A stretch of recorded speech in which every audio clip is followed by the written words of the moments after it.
Hi all, I grabbed the camera. Have I ever made this exact thing before? No.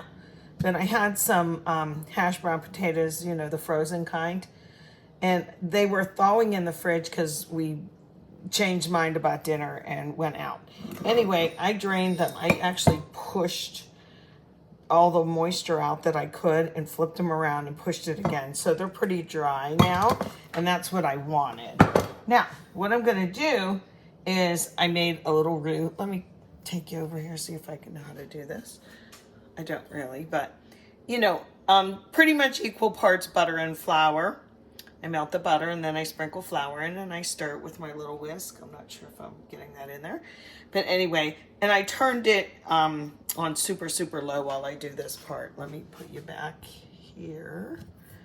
Come here, you. No, like that. There you go. I like to not just do like a cheddar, like a yellow cheese. I like to make my mac and cheese with something a little extra. So these are going to be potatoes, not mac. But I have pepper jack, I have some Swiss, and I have some, one of my best cheesy friends. Can you guess what it is if you watched me for any time? If I could get this open, that'd be nice, right? I'm going to grate some of this. Just something different. Just something different, but look at all that. I always pick the one with the most little peppers and giblets in it. This looks like a good one. But my friend is a little chunk of Velveeta or Aldi brand cheese. I do have cheddar in there that I could do this to, and I have the shredded cheddar. But I found that when you're eating things, I don't like the stringy pull too much. The taste is there, but let's get some grated. Let's do our little Swiss first. Our Swiss Miss. Do you have a box grater? I like it on this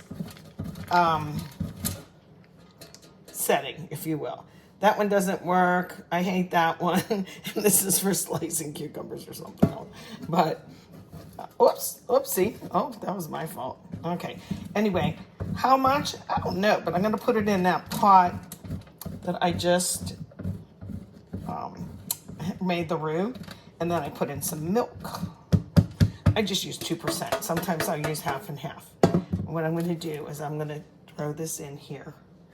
Come on with me. I don't usually do this, but all right, get in there. It should melt pretty quickly. Can I stir with my left hand? We'll see. Get in there. Like I said, I have it on super low, but it's a little stringy, but this and the pepper jack will be stringy and the Velveeta will not be. Okay, let's get some of this in my in view again. Pepper jack coming up. We won't need a ton of this, right? My job used to be doing this to cabbage constantly. Making coleslaw. I do the carrots and I do the cabbage, and you learn real quick about how much you can go down. Like, you know, the last piece you're kind of using your fingers like that. This is going to be enough. You don't have to watch me put that in, right? I might have to add some milk because the ratio I want is heavy on the cheese here. I'm just going to do this. Give me a little knife. That much. This might be too much, actually. When I cut something sticky like this, I don't know about you, but I go like this, and then look, and I'm going to turn my knife. So it actually, because if I do this, it's coming up. You know, it's going to come up. That one worked pretty good. Anyway, get some yellow cheese in there. Hey, this is what you use for dips, and nobody objects to it then, right? Melts nice. I think it tastes good, so there.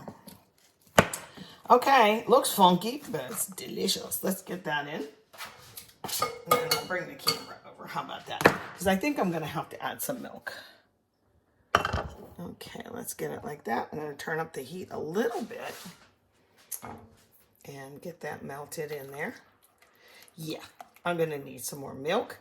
So instead of just my 1% milk that I put away, I had brought out my half and half. Half and half. Let's get a good glug of that in there. I know it wasn't melted all the way, but I want to just get going. Stir it up.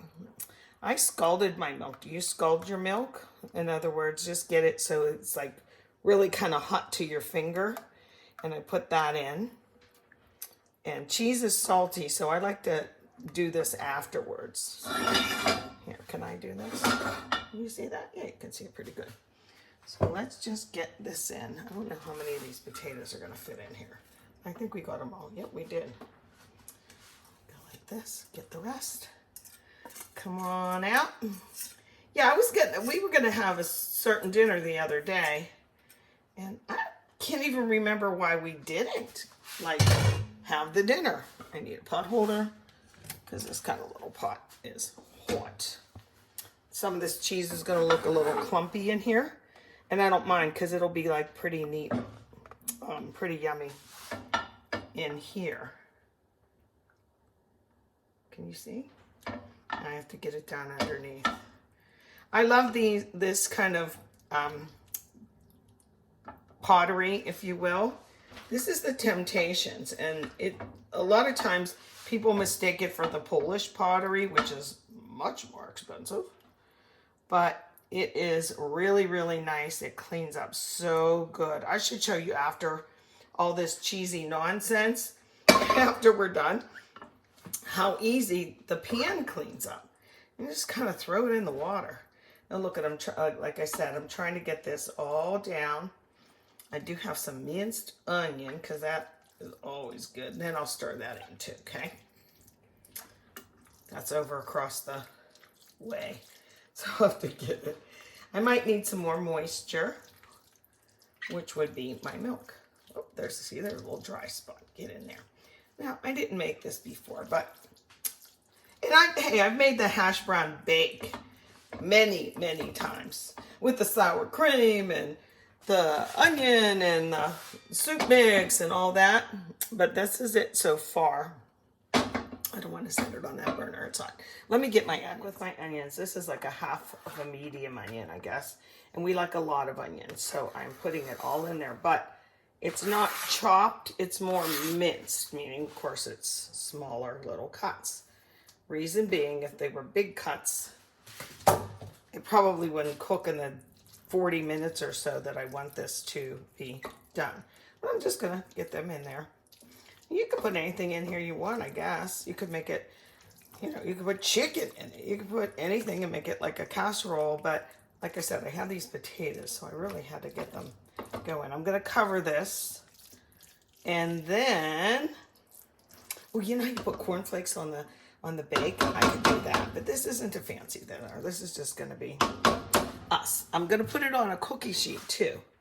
Just in case it wants to bubble over or if I need to add more liquid to it, but about 375, I'd say.